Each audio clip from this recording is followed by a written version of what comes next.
Primeiramente, queria agradecer a todos aqui pela presença, em nome aqui da UB, daqui do Núcleo DevOps, né, onde eu, o Igor, Xavier e o Álvaro Bisneto somos aqui os dinamizadores, né, daqui do Núcleo DevOps. E antes de iniciar aqui, novamente agradecendo a presença de todos e dizer que acho que não só o nosso, né, mas com todos os núcleos aqui da UBI, estamos aqui abertos a novos integrantes, né? Não precisa necessariamente trabalhar com DevOps, mas alguém lá que queira iniciar no DevOps ou que já tenha uma certa experiência, agregar em DevOps. Temos alguns grupos aqui, tanto no WhatsApp, grupos de e-mail, mas o WhatsApp a gente usa com mais frequência, onde a gente está sempre divulgando os materiais, sempre divulgando workshops que acontecem, não só da UBI, mas de forma geral. Enfim, estamos sempre divulgando novidades e partilhando lá boas informações. Hoje o nosso workshop vai ser um workshop mais voltado aqui para Kubernetes e Terraform, dando uma geral aqui nessas duas tecnologias, nessas duas ferramentas que hoje no mundo DevOps e no mundo corporativo TI são ferramentas muito usadas, né, e bastante divulgadas. E a gente vai tentar dar um overview aqui. Novamente, a gente, com maior valor, né, a gente está com material bem para mostrar de uma forma inicial o que é que são essas tecnologias, como aplicar elas no nosso dia a dia, como a gente usa ela, vantagens, desvantagens. E no final, vamos já ter uma prática aí que o Álvaro vai,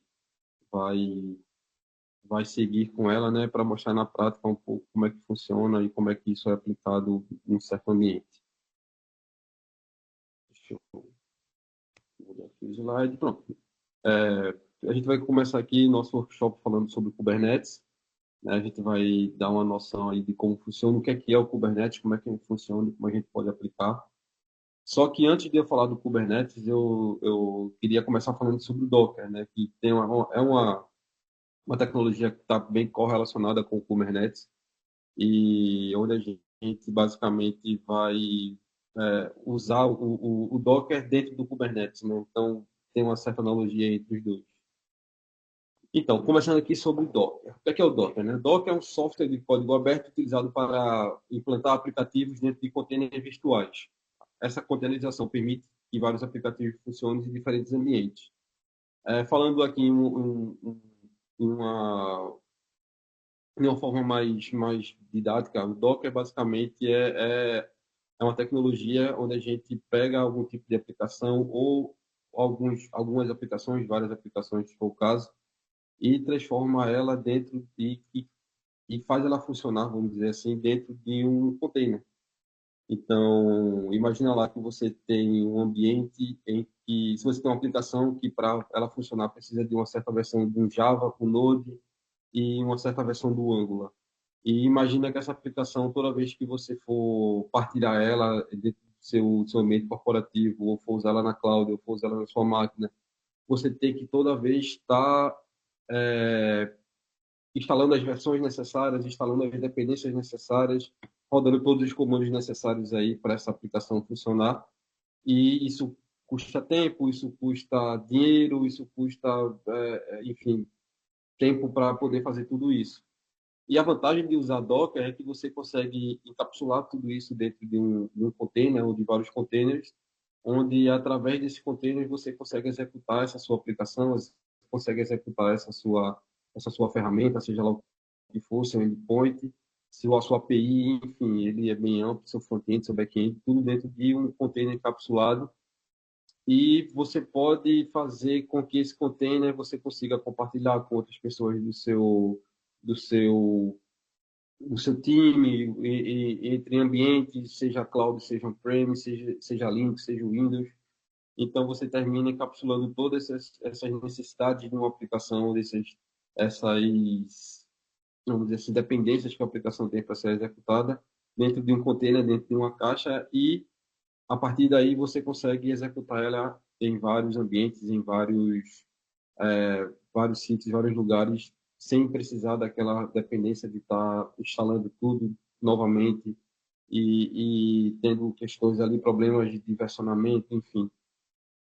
Dentro dessas vantagens, né, a portabilidade, como eu falei, Automação, você consegue automatizar esse processo, né, de criação e até de atualização.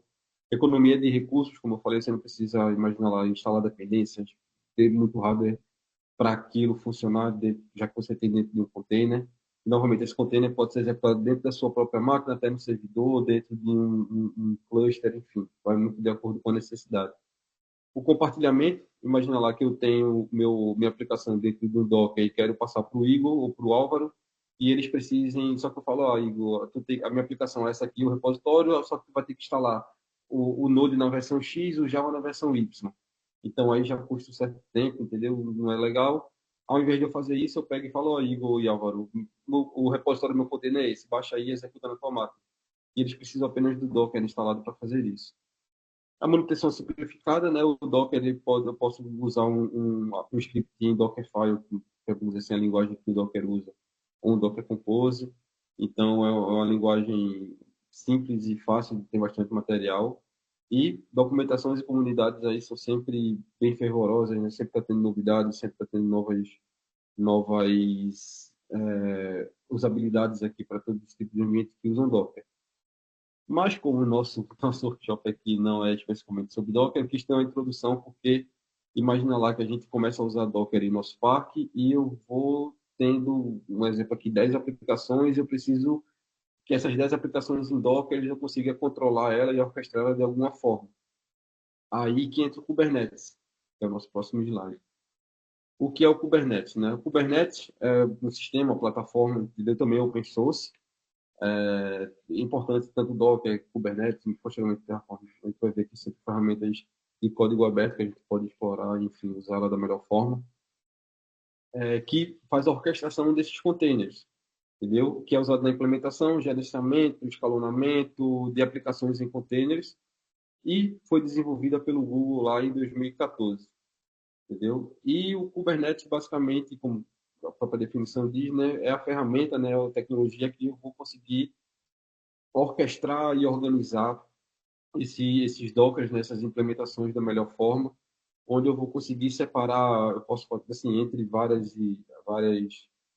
usabilidades, eu consigo separar onde cada container meu vai ser executado, eu posso dividir por ambientes, né, desenvolvimento, não produtivo e produtivo, posso usar da melhor forma, da forma que for necessário, mas o Kubernetes, ele basicamente nos proporciona essa vantagem de orquestrar e ter o controle de vários containers, Dockers, dentro de uma única plataforma. E isso ajuda muito, porque imagina lá, novamente, né, se você tiver que orquestrar vários containers de várias aplicações, de vários environments, tudo separado, só usando Docker, é um pouco complicado, apesar de várias maneiras atuais hoje de ser feito isso, mas acho que da melhor forma, você usar o Kubernetes da melhor forma, você consegue ter uma melhor visão, melhor monitoramento, mais segurança e mais tranquilidade, né, mais confiabilidade em executar as aplicações que foram dockerizadas. E como é que funciona o Kubernetes? Né? Aqui eu elenquei os principais componentes do Kubernetes, tem outros componentes aqui que vão mais adentro aqui, kubectl, enfim, a parte de API, mas eu elenquei aqui esses principais aqui para dar uma ideia melhor de como funciona e quais são os principais componentes. Então, o Kubernetes aqui, o primeiro componente, acima de tudo, é o cluster, né? Onde eu vou definir. Esse cluster é um modo de palavra, mas a gente vai ver mais no exemplo a seguir. E o cluster pode ser só a denominação, mas não necessariamente precisa ter duas ou mais máquinas, né? O cluster, basicamente, é a parte onde eu vou gerenciar esse meu ambiente Kubernetes, né? E, consequentemente, dentro dele, os containers. Dentro desse cluster, para ele poder ser executado, fora a parte de gerenciamento, eu tenho que ter os nodes, né, ou nós, que são servidores físicos, servidores virtuais, que executam os pods ou containers, ou seja, para executar esse container, eu preciso executar ele em algum lugar. E esse lugar são nodes ou nós, assim, depende. Os dois termos são certos. E imagina lá, dentro de uma cloud, dentro de um ambiente on-premise, eu posso definir que esses nodes são servidores físicos. Imagina lá, eu tenho um parque VMware on-premise, que eu tenho um rack, onde eu tenho vários servidores e transformo eles em um cluster. Ou eu posso ter na GCP ou na Amazon, por exemplo, uma denominação de máquinas onde eu posso usar aquele aquele grupo para ser os meus os grupos dos meus nós virtuais, vamos dizer assim, das máquinas. E ainda tem uma outra que eu não botei aqui, mas as clouds já oferecem os autopilots, né, que são basicamente clusters autogerenciados pela própria cloud provider, onde você basicamente vai gerenciar recursos, vai gerenciar os node pools, etc., onde ela basicamente cuida da infra para você, entre aspas, e você vai cuidar da parte mais gerencial. Depois dos nodes ou nodes, temos aqui os namespaces, né, que basicamente são divisões lógicas dentro dos nodes, dentro do cluster em si, onde eu posso dividir da melhor forma, ou por aplicação, por ambiente, enfim, são divisões lógicas que você pode usar por aplicação ou por recurso. E assim eu botei o exemplo aqui que você pode dividir por ambientes, dev, OMO e PRD, mas você pode dividir por aplicações ou pode definir enfim, da forma que você achar necessário. É mais uma questão de organização mesmo. Dentro do namespaces, eu tenho os deployments, que basicamente é a parte lógica do cluster que eu defino dentro de cada namespace. Como cada aplicação vai se comportar, né? O estado desejado de cada aplicação, quantas réplicas ela pode ter, quantidade de memória CPU, posso colocar um escalonamento de pods aqui também. Então, deployment basicamente vai ser a parte onde eu vou gerenciar tudo que vai acontecer dentro daquele, tudo que vai acontecer com os pods dentro daquele deployment, dentro daquele namespace. Docker image que vai ser usada. Então, a gente define isso basicamente em arquivos YAML, pode usar Helm também, que é outra definição, mas são arquivos YAML onde a gente escreve lá como é que eu quero que aquele deployment e aquelas aplicações que fazem parte daquele deployment se comportem e quais são essas aplicações. Abaixo disso temos os services, que basicamente os services, essa denominação vai cuidar da parte de network, então eu vou dizer lá qual tipo de network eu vou usar. Pode ser Node Port, Cluster IP, a gente pode ver mais à frente isso. Se eu quero que esse pod, essa minha aplicação funcione apenas internamente dentro do meu container, da minha rede, ou que ela seja exposta externamente. Se eu quero usar um load balance ou não. Então, basicamente, é no service que a gente define isso, né? Botei aqui serviço network dos deployments usados para expor portas de pod, mas é basicamente vai ser o controller de network aqui do nosso container. E, finalmente, os pods, né? Os pods é basicamente a menor unidade do Kubernetes, que é onde, basicamente, eu vou dizer quais containers, pode ser mais de um, dentro de um pod eu posso ter mais de um container para compor essa aplicação. Então, vai ser, basicamente, a unidade onde eu vou executar esses containers e onde eu vou também, de alguma forma, via CLI ou algum tipo de ferramenta, fazer o management desses containers, dando restart, rollback, enfim, é onde realmente vai ser compartilhado os recursos, né? Dentro no deployment, no estado anterior do deployment, eu defino quantos pods vão ser executados, qual a definição de CPU e de memória e enfim, quantas réplicas vão ser criadas. E o pod vai ser essa unidade que vai executar o meu container novamente, vai dividir toda a parte de rede, processamento, toda a parte de informações. Aqui na parte do desenho, eu coloquei um desenho um pouco mais simples para exemplificar o que eu falei anteriormente, né? Então, temos aqui a primeira parte do cluster, que vai realmente englobar tudo. Dentro do cluster, eu tenho os nodes, né? Aqui, pelo desenho, só tenho apenas um node executando. E dentro desse node, eu tenho aqui três namespaces, né? O default, dev e o QA, onde eu vou, dentro deles, dentro de cada namespace vai ter duas aplicações. Esses apps, aqui 1 e 2 a gente pode definir como os deployments. Então, cada caixinha dessa vai ser um tipo de aplicação que vai ser executada. E dentro desse deployment, definindo novamente toda a parte de rede, de pods, de serviços, etc., vai ser onde eu vou executar aqui meus pods, onde eu vou ter um set definido para expor esses pods, para que, enfim, o desenvolvedor consiga lá fazer, usar da melhor forma, né? E expor, usar a sua aplicação, seu endpoint, sua API. Aqui onde eu vou definir os paths também, se eu quiser que o container que está aqui dentro execute tal aplicação e eu quero que seja exposto o barra API ou barra path dessa aplicação. Então, é mais ou menos assim, bem básico a divisão de desenho de como funciona o cluster Kubernetes. Tem mais coisas, claro, o Kubernetes não define só isso, tem muitas mais usabilidades aqui para a gente usar, mas de uma forma geral, dando uma introdução ao Kubernetes, né, para quem está iniciando, essa primeira parte é o que a gente pretende passar aqui para ficar um pouco mais claro essa ideia do que é o Kubernetes e como usar. E também temos aqui, eu coloquei aqui os 5 principais vantagens de usar o Kubernetes.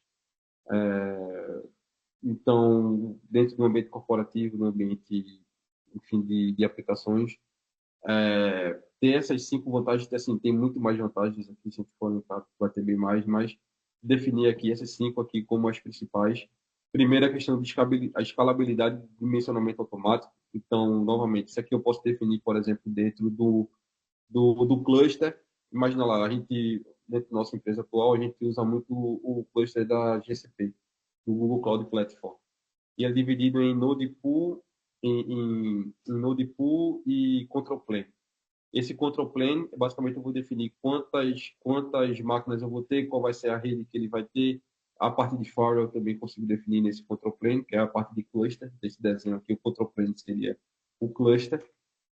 E também consigo definir e criar node pools. Basicamente, são as cargas, a quantidade de pools de nodes, né, de nós que vai ser criado para eu poder executar minhas aplicações.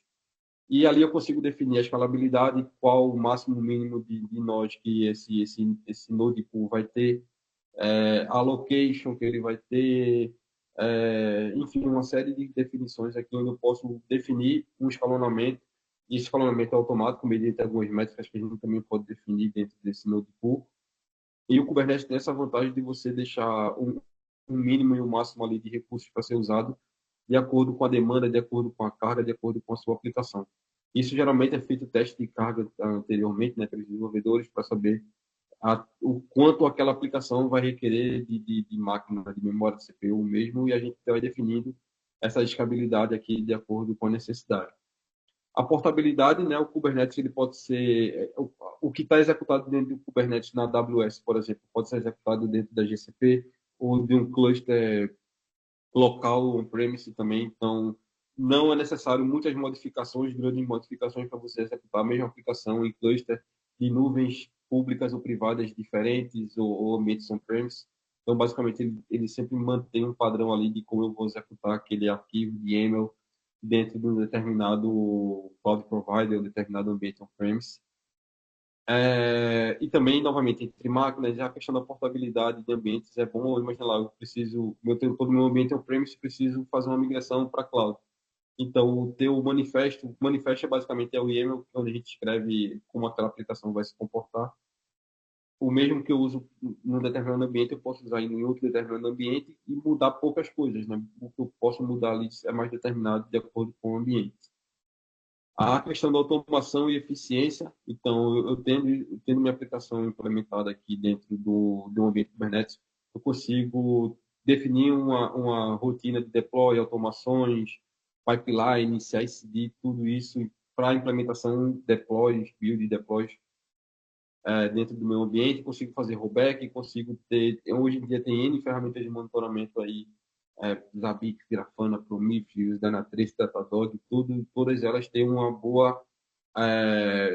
uma boa monitoramento, né, desses ambientes. E os principais providers de repositório, GitHub, Bitbucket, GitLab, já tem também muitos exemplos aí há um bom tempo de como automatizar esse deploy das minhas aplicações dentro do meu ambiente, no determinado namespace, determinada deployment. Então, essa automação e eficiência aí tem bastante material para a gente usar e é bem eficiente mesmo. Tem a questão da integridade e autocorreção. Então, o próprio Kubernetes ele possui mecanismos ali de health check, onde ele vai basicamente estar checando se aquela tua aplicação, se aquele pod onde a tua aplicação está rodando, ela está saudável.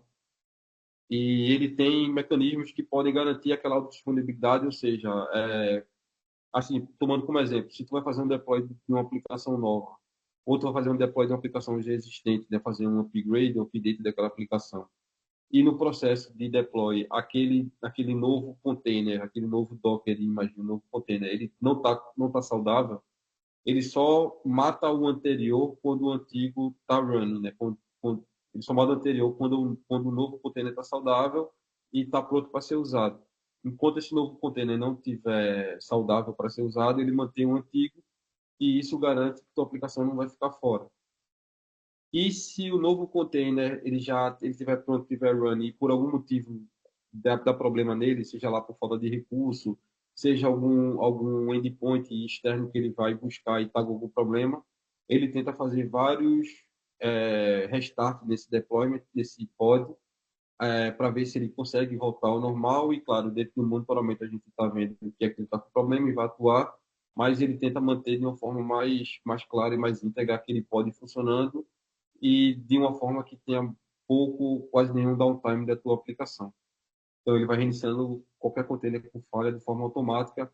E se tu precisar dar um restart naquele container e tu matar ele, mas no deployment tiver declarado que tem uma réplica, ele vai manter aquela réplica sempre recriando. Então, ele é muito voltado para a questão de integridade e autocorreção.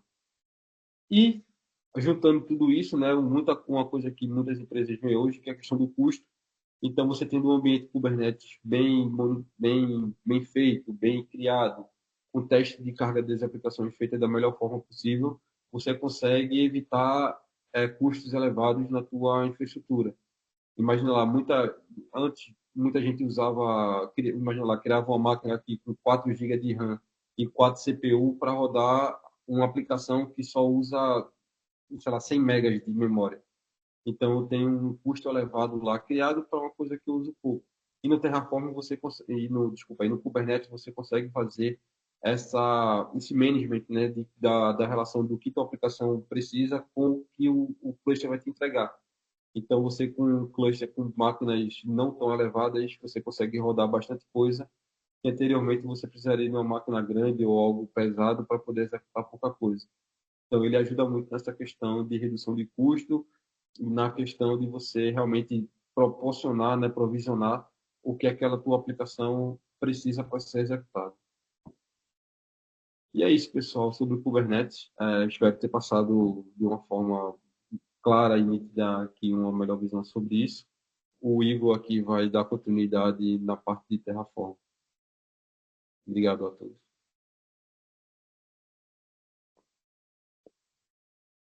Boa, pessoal. É, vamos seguir agora com a introdução ao Terraform. Eu vou já, um segundinho, compartilhar.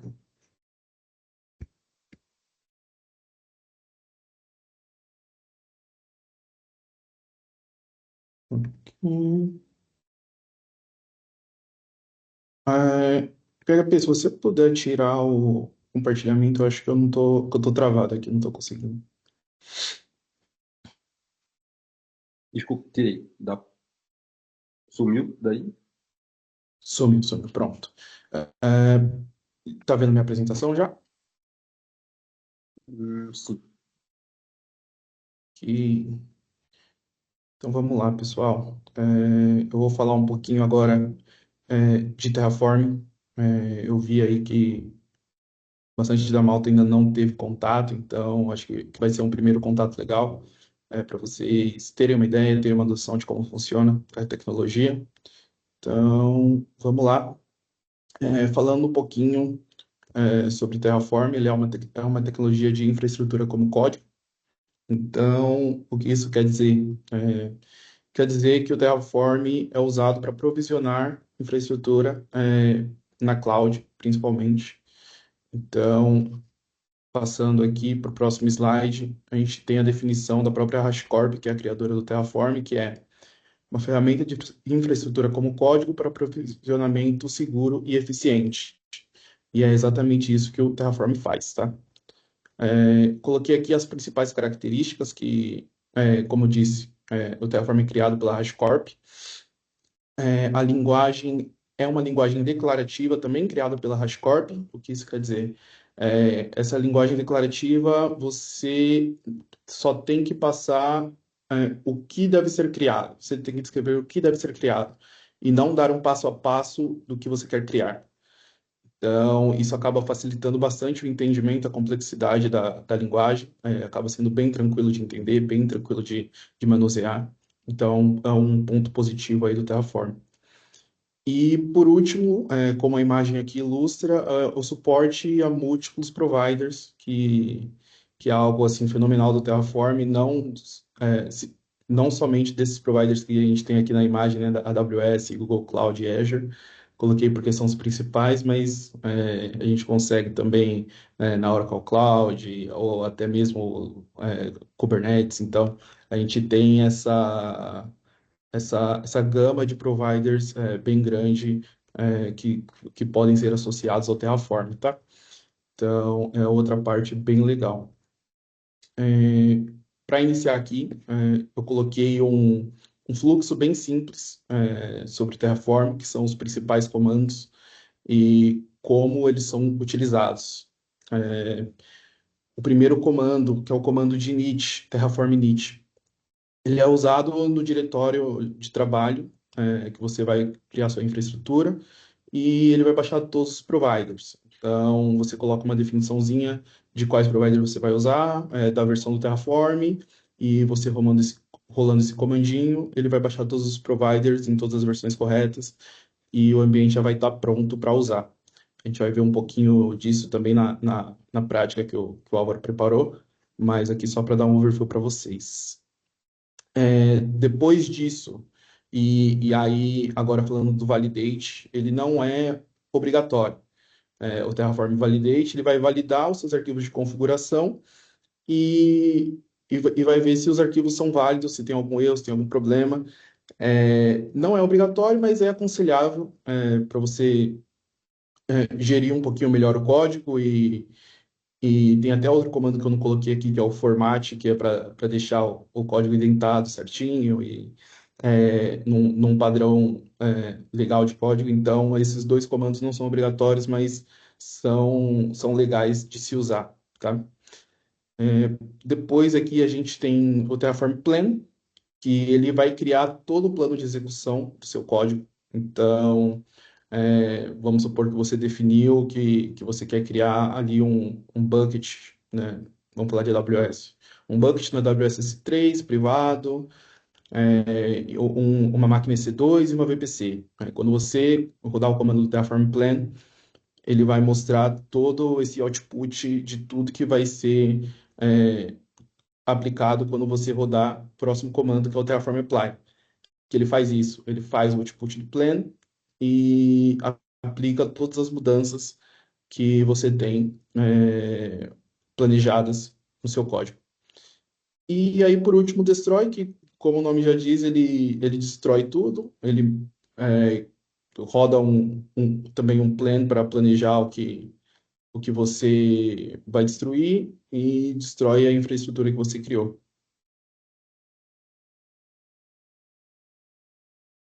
E aqui eu coloquei uma tabelinha de comparação com outras ferramentas. Aqui tem bastante informação, tá? Mas eu vou falar um pouquinho sobre as principais aqui, que são Terraform e Ansible. É, Primeiro, a linguagem, né, que eu disse, que é a HCL, que é uma linguagem declarativa. O Ansible, ele é imperativo.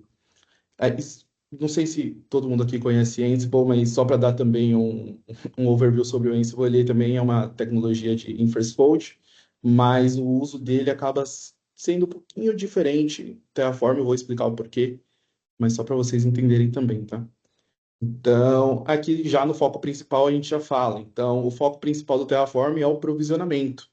Ou seja, você quer criar alguns recursos de cloud, não quer mais aquela vida de entrar no console, criar manualmente, definir tudo por lá, quer um jeito novo de fazer isso, é o Terraform que você tem que usar. O Ansible, você usa quando, por exemplo, você tem já vários servidores, já estão provisionados no cloud, e você quer aplicar uma configuração a todos eles. Talvez alguma configuração de firewall, talvez alguma configuração de servidor web, enfim, você consegue criar um playbook, um script pelo Ansible e aplicar isso em todos os servidores. Acaba tornando também o trabalho muito mais fácil, né? Então, é por isso que eu digo que o Terraform e o Ansible, eles não são concorrentes, são aliados. Você sabendo utilizar os dois, eles podem facilitar muito sua vida quando você está mexendo com infraestrutura. Então, são duas ferramentas bem legais aí de se conhecer. E é isso, tem um pouco tem a definição ali do CloudFormation e do ARM Templates também, que são ferramentas aí que são um pouquinho mais difíceis de se manusear e elas são específicas da cloud, né? Da cloud da AWS ou da cloud da Azure. Então você vai acabar usando em casos muito específicos. Não vou falar que não vale a pena, porque se você tiver um ecossistema totalmente AWS, o CloudFormation faz sentido, ou Azure também, o ARM Templates faz sentido, mas no geral acho que Terraform é a melhor ferramenta de infra as code hoje, a mais usada e combinada com Ansible e com outras ferramentas também, ela se torna bem poderosa, tá? Então, é isso. Falando também um pouco sobre o estado, né? O estado do Terraform. O Terraform, ele tem um arquivo chamado, que é uma extensão .devstate. É, Essa extensão, ela vai dizer para quem tá usando o Terraform, ela vai fazer o refresh do estado da infra que você tem na cloud. Ou seja, você, quando for rodar um plane no seu PC ou no Terraform Cloud, ele vai comparar com aquele Terraform State e vai ver se tem alguma diferença. Se tiver diferença, ele vai falar, pô, eu tenho essas diferenças aqui, você quer aplicar isso? Ou se não tiver, ele vai falar, pô, tá tudo bem, sua infraestrutura é a mesma que está lá na cloud, não precisa se preocupar e segue a vida, né? Então, esse também é um ponto bem importante sobre o Terraform, essa parte de estado. Esse estado ele pode ser guardado em buckets da AWS ou Azure ou G-Cloud. Então, ele pode ser compartilhado por mais de um usuário, né, que estiver usando o Terraform. E é isso, ele é um dos arquivos mais importantes e, e ele que faz esse gerenciamento do status da sua infraestrutura, tá? É, ok. Agora, falando um pouquinho sobre a estrutura do Terraform, eu coloquei aqui essa estrutura, ela não é é uma estrutura básica, não necessariamente você tem que usar essa estrutura, mas para iniciar, acho que esses são os arquivos mais importantes, tá? Então, aqui na parte do arquivo main, é onde você vai definir todos os seus recursos, como eu disse. Vamos supor que você quer criar uma VPC, ou uma máquina virtual, ou um bucket que seja. Aqui você vai definir todos esses recursos. É, na parte de variables, onde você vai declarar as variáveis. É,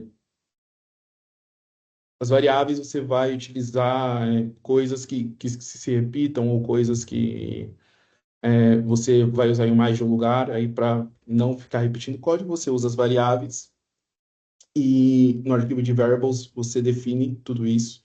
Então, você define a variável, o tipo dela, você pode definir também um padrão para essa variável. Por exemplo, eu coloquei ali o instance type como T2micro. Você pode definir isso no seu arquivo de variables, então toda vez que você usar o instance type, ela vai ser T2micro. No outputs também tranquilo, é só para expor informações para outros módulos que você for utilizar. Coloquei ali como exemplo o IP da VM. E temos o Terraform CFVARs, que aí você vai atribuir valores às variáveis. Então, pô, minha região é Europe West One. Você vai definir isso no TF-vars. Às vezes, um nome de projeto, você vai definir isso no TF-vars. Todas as informações referentes às variáveis, você vai atribuir os valores nesse arquivo TF-vars. E por último, os providers. Os providers, ele vai ser basicamente onde você vai definir versão, a versão do Terraform que você vai utilizar, vai definir a versão dos outros providers. Então, se você está usando um AWS, você vai definir a versão e definir que é AWS. E, e é basicamente isso. Vai ser usado quando você fizer o seu Terraform init, é esse arquivo que vai ser usado. E falando aqui também sobre o porquê usar Terraform, a gente já entra aí nas vantagens. Então, primeiro, e acho que uma das coisas mais legais do Terraform é o multi-cloud nativo, então você consegue utilizar com várias clouds e é simples, você tem uma documentação super clara e super fácil, então essa parte, assim, excepcional do Terraform. A parte de você ter uma infraestrutura versionável. É, como você vai estar fazendo a sua infraestrutura como um código, ela vai estar registrada no GitHub ou no GitLab da vida. Você vai conseguir ali identificar caso alguém faça alguma alteração na infra. Você vai conseguir, às vezes, algum recurso que foi alterado, errado, você consegue usar ali um Git Blame para ver quem que fez. Então, é mais fácil de dar rollback caso alguma coisa dê errado. Então, o Terraform é muito, muito legal por isso também. Você tem todo esse versionamento via repositório e acaba tendo um controle maior também, né? Então, é uma das vantagens do Terraform. E ali, velocidade e eficiência. Também você pode criar templates e módulos com Terraform. Então, imagina lá, por exemplo, hoje o projeto que eu e o PHP trabalhamos, a gente disponibiliza infraestrutura em vários ambientes e tudo com Terraform. Então, a gente já tem módulos prontos específicos para aquele tipo de recurso. Então, geralmente um Cloud Run da G-Cloud, ele é feito dessa forma, ou um recurso de OpenAI da Azure é feito da mesma forma em todos os projetos. Então, para a gente não precisar ficar reescrevendo isso toda vez, a gente tem lá um templatezinho que a gente preenche, muda as variáveis e aí muda uma coisinha ou outra de projeto para projeto e de ambiente para ambiente. Então, a infraestrutura ela acaba sendo entregue muito mais rapidamente do que se a gente não utilizasse o Terraform e utilizasse algum processo manual para criar isso, né? A gente tem ali os ambientes de dev, de homolog, de PRD, a gente já tem o esqueleto, vamos dizer assim, pronto, a gente preenche as variáveis, dá um apply, pronto, sobe o ambiente de dev. Ou a mesma coisa em HTML, a mesma coisa em PRD. Então, acaba aumentando muito a velocidade e a eficiência da entrega das infras. E aqui também segurança acho que vai muito também do que eu comentei ali na parte do versionamento de infraestrutura. É mais você ter um overview de quem alterou o que foi feito, o que deixou de ser feito. Então, anda muito de mãos dadas com essa parte. E é isso, eu coloquei ali uma imagenzinha do um DevOps codando em Terraform. Podem ver que ele está bem feliz e animado, porque facilitou muito a vida dele. Então, é isso, Terraform is life. Então, se você mexe com infra e ainda não utiliza o Terraform, recomendo muito que você procure saber mais um pouquinho e invista nessa ferramenta, porque é essencial. E conte com a gente também, né? Se tiver alguma dúvida, se tiver alguma coisa, estamos sempre disponíveis aqui, eu, o Pedro, o Álvaro, podem falar com a gente que a gente ajuda no que for preciso. E é isso. Foi rápido, para dar tempo aí da prática também do Álvaro, senão se eu me estender muito aqui, ninguém janta hoje. Então, Álvaro, se quiser tocar aí, acho que tá liberado.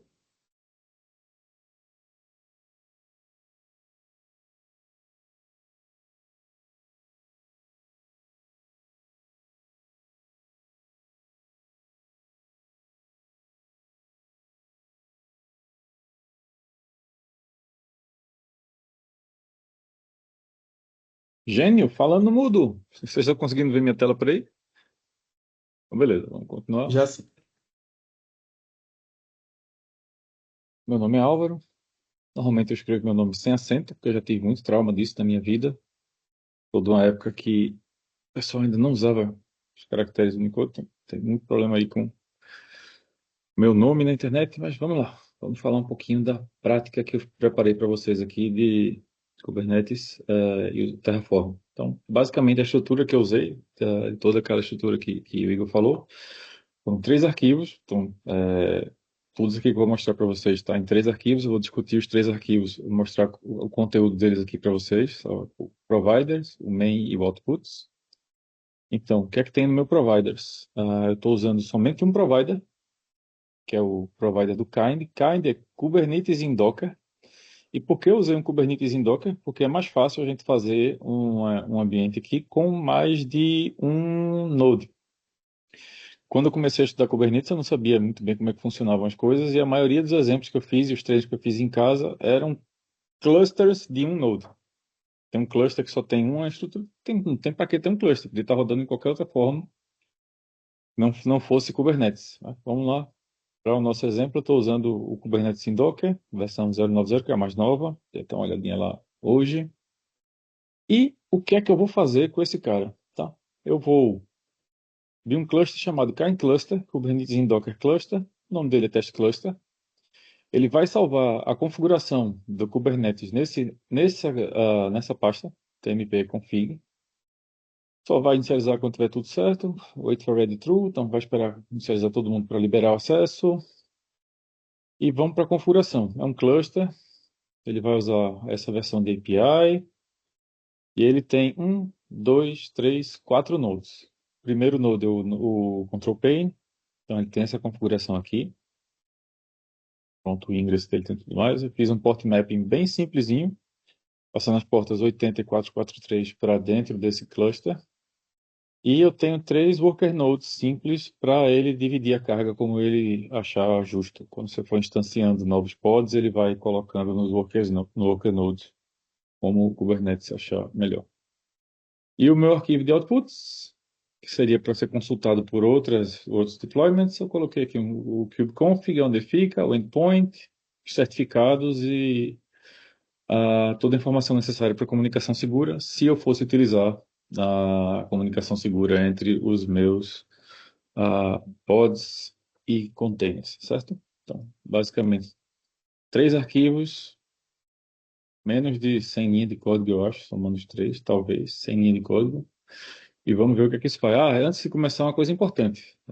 Eu vou usar algumas vezes esse comando aqui, que eu chamo de kubectl também. Eu não sabia qual era a forma certa de chamar ele, então fiz a pesquisa na internet. Como é que fala? Eu descobri que, de verdade, é o kubecontrol, que também tem muita gente que chama de kubectl, mas a internet concorda comigo, a gente chama de kubectl mesmo, então ficou por isso aí. Como eu aprendi, como meus colegas chamam, e é assim que vai ser nessa apresentação também. Então, fiz um pequeno vídeo, porque não sei se vocês conhecem a lei de Murphy, mas se alguma coisa pode dar errado, ela vai dar errado no pior momento, e o pior momento para a minha apresentação dar errado era agora com vocês. Então, fiz um videozinho. Então, vamos seguir aqui o Terraform Init. O que é que aconteceu aqui no meu Terraform Init? Olha, já tinha baixado essa versão do Kind 0.90, beleza, vai usar que já está na minha memória. Então, estou pronto para iniciar os meus trabalhos aqui com Terraform. Terraform Plan. Então, ele vai mostrar aqui todas as alterações que ele planeja fazer no meu ambiente. Bati na tecla errada, oi. Tá errado até com vídeo, bicho. Eu sou especialista. Então, tá mostrando tudo que ele vai fazer e tá inclusive mostrando aqui que são dados que só vão aparecer depois que ele terminar o apply. Então, Terraform Apply. E nesse momento ele está, de fato, criando os meus recursos. Ele vai criar alguns containers Docker. Esses containers Docker vão rodar as imagens que vão conter os meus serviços, meus servidores de Kubernetes, e vão ser 4 containers Docker para os meus 4 nodes. O meu control plane e os 3 workers. E é isso que ele está fazendo agora, por baixo dos panos, aí, enquanto a gente espera um pouquinho. Posso até adiantar o vídeo um pouco, porque ele demorou uns 40 segundos, eu acho, para... Não, disponibilizou todo mundo. Pronto, então quando o meu cluster foi finalizado, estão aqui meus outputs também para a gente ver. O nome dele, Kind Cluster. os dados de certificado, o horário, o servidor dele, o endereço do servidor, então estão todos os meus dados do meu cluster aqui. O que é que falta para acessar o cluster? Configurar o meu kubectl para conseguir acessar esse cara, então eu tenho que fazer um export da variável da configuração, que já tinha sido setada ali no meu arquivo de configuração. Cadê quando é que eu começo a digitar isso? Agora que eu tenho começado. Pronto, está aqui, export kubeconfig, para aquela pasta que a gente tem lá definida no arquivo. E agora com o kubectl eu consigo pegar os nodes desse meu cluster e está aqui meu cluster rodando com test cluster control pane, test cluster worker, worker 2 e worker 3. Então, estamos aqui com 4 nodes prontos para rodar, tranquilo. E agora? Bom, agora a gente já pode usar para tentar fazer alguma coisa. Então, eu vou fazer aqui um deploy bem simples de uma linha de comando. Estou pedindo para ele executar um Nginx pod com essa imagem Nginx. Não vai reiniciar nunca, se ele travar, morre. Não quero que ele volte mais nunca. Ele vai liberar a porta 80 e vai ser no namespace default, que não é uma boa prática, mas, enfim, para uma demonstração já está bom demais. E que é o que muitos de vocês vão fazer em casa. Vão subir tudo no namespace default. Assim, no começo você vai. Eu tive muita dificuldade no começo para pegar esses conceitos e eu fiz muitas coisas erradas no começo aprendendo esses conceitos. Então, tá aqui o meu Nginx exposto na porta 80, ok. Dê uma olhadinha aqui. O meu pod, ele ainda estava no container creating, quer dizer que ele ainda está baixando a imagem do Nginx, ainda está preparando o container. Está lá dentro do meu cluster, ele ainda está preparando para esse Nginx ficar pronto, mas eu aproveitei aqui já para criar um serviço que expõe a porta 80 desse cara que está lá dentro do meu cluster Kubernetes para fora. Então eu vou conseguir acessar da minha máquina, e se a minha máquina estiver compartilhada com a internet, eu vou conseguir acessar da internet esse serviço que está rodando dentro do meu cluster, dentro do meu computador. Então, ele está agora no status running, ele está exposto, eu posso pegar o serviço dele, e aqui no serviço, você veja que eu pedi para ele expor a porta 80. Então ele pegou uma porta, ele sorteou a porta 31480, e essa porta aqui é a minha porta de comunicação externa para o meu pod lá dentro do cluster. Então eu posso fazer uma chamada do curl URL, CURL, que está vendo aqui nessa porta específica, e se tiver tudo bem configurado, já estou copiando ali que eu vou tentar também no navegador.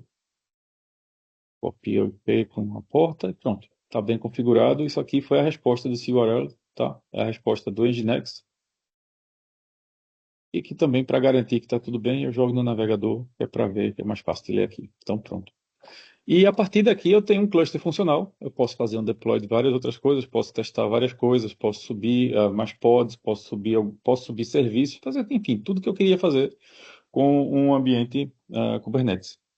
Só que o que acontece? Muitas vezes, principalmente quando a gente está aprendendo, a gente vai fazer alguma besteira, e eu já fiz várias, e às vezes eu quebrava tanto o meu cluster, mas tanto, com tanto talento, que era mais fácil eu reinstalar meu sistema do que consertar aquilo ali.